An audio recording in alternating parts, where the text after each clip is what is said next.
Now in this lecture we are going to look at another operation that we can perform on a given array. So here we will search for a given value in the array.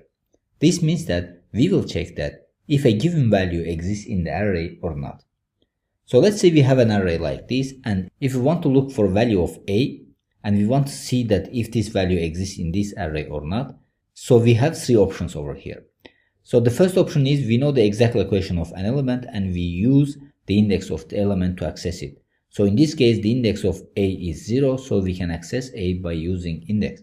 Now if we don't know where it is located and our data is sorted like this, in this case we can use search algorithm to optimize our search, such as binary search. So we will explain the binary search in searching algorithms. Here I'm not going to go to the details of it. Here I just want to mention that it's for sorted arrays.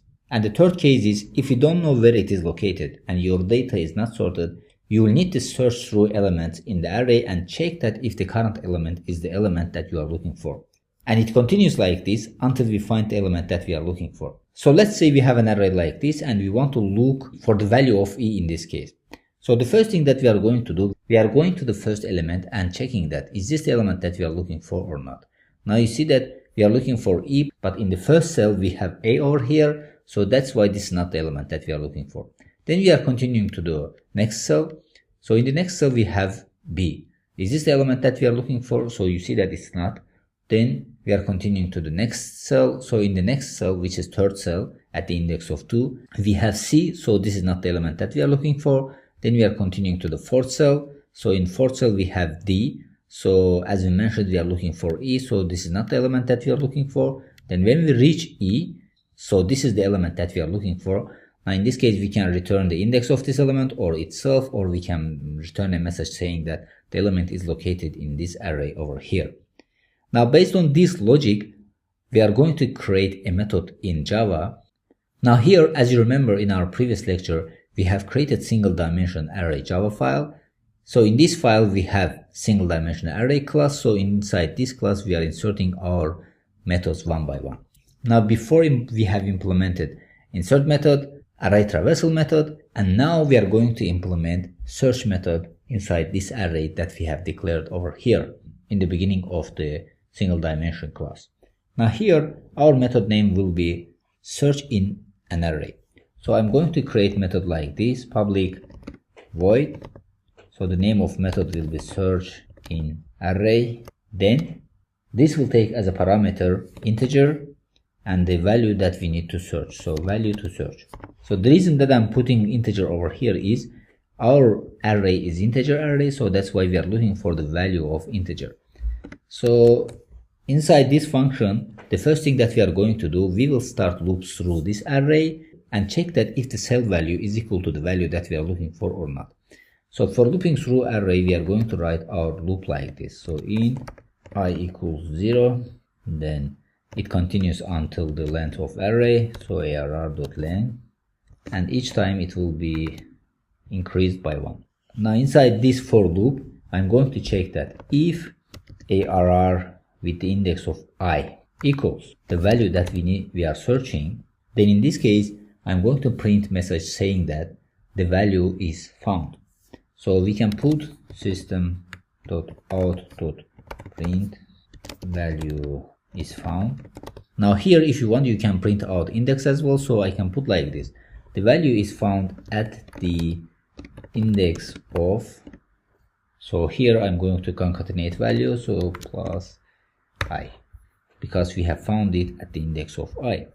Now then I'm going to put return over here to stop the loop. But otherwise, if we couldn't find the element inside this loop over here, then in this case we are going to print out saying that the value is not found. So we will put value to search and then concatenate with the is not found.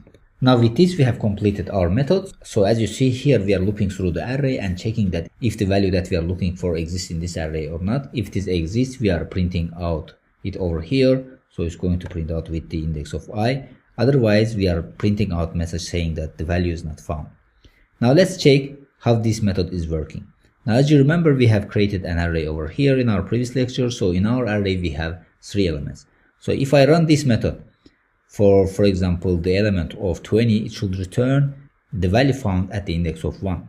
So I'm going to call this method STA, search an array. So I'm going to put 10 over here. So for simplicity, I'm going to just comment out these parts from here because we don't need these parts right now. So if I run our code, you see that first it's inserting these 3 elements to the array, so that's why it shows successfully inserted. Then it shows that the value found at the index of 0. So we are looking for 10, so 10 is located at the index of 0. Now if I look for example 20, it's going to print out the value is found at the index of 1. Now as you see, the value is found at the index of 1. For example, if I put the value that does not exist in our array, for example 40, and run our code, now you see that in this case it says that 40 is not found in our array. So everything works smoothly.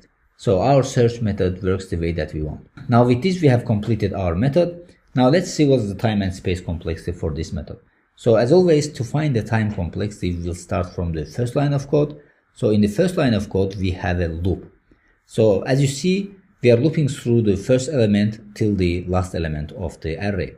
Now in the worst case, if the element is not exist in our array, so in this case we have to loop through all elements of the array. So if the number of elements in the array is n, so the time complexity for this loop will be on. Now inside loop we have if condition over here. Now we know that from our rules that if condition takes O1 time complexity. Then we are continuing to this part. So in this part we are printing out message to the console. So printing out message to the console takes also O1 time complexity. Then we have a return statement. So return statement also takes O1 time complexity. Then at the end we have a message over here which is printing out to the console. Now printing out to the console also takes O1 time complexity. Now if you combine these complexities over here, we get On time complexity because non-dominant terms are eliminated. So in this case non-dominant terms are O1s. So that's why the time complexity for this method will be On. Now the space complexity is O1 because in this case an extra memory is not required to perform this operation. So that's why the space complexity is O1. So hopefully everything is clear about this. So I hope you have understood how we can search for a given value inside an array. So this kind of search also is called linear search, and we are going to talk about it very detailed in our searching algorithm sections. Now with this we have come to the end of this lecture, so hopefully everything is clear about this lecture. So see you in the next lecture.